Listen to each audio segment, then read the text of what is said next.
So from time to time, I like to try out new products and see if I can find any hidden gems, and today I'm taking a look at a mouse that you most likely haven't heard of before. This is the Oneclick Aspire Pro. It's a 58 gram mouse with a new take on the classic ergo shape. Although, it claims to be 53 grams, but we'll just look past that.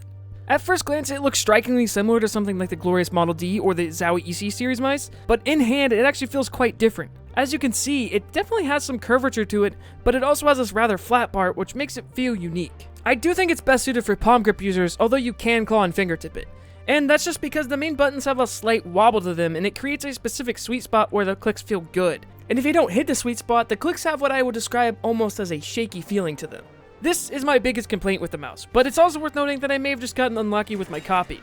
Despite this though, the mouse does still have a lot going for it. As far as the internals are concerned, the switches they went with are Kailh GM 8.0s. So the clicks are nice and tactile as long as you don't stray too far off that sweet spot. They also don't have a whole lot of pre or post travel, and the side buttons have almost no pre-travel. They're also well positioned and tensioned, so they have no wobble. Now, the sensor choice I thought was a very odd decision. They decided to go with the Pixart 3395, which is a sensor that's primarily focused on the efficiency of wireless technology. And this is a wired mouse.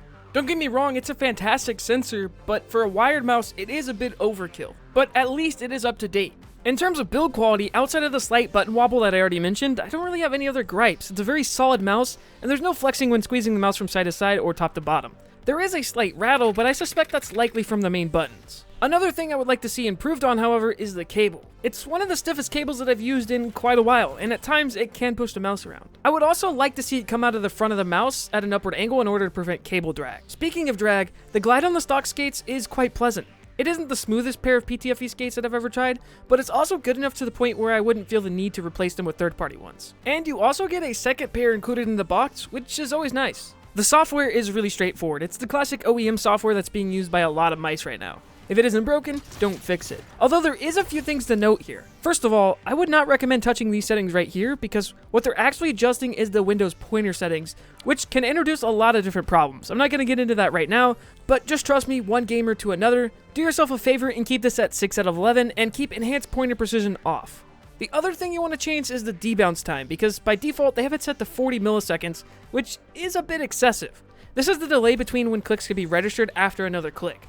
So it's a useful setting if your mouse starts to double click, but generally you'll still want to keep this as low as possible. I would say that this mouse, while it does have a few minor problems, is certainly worth considering if you're looking to try something a bit different.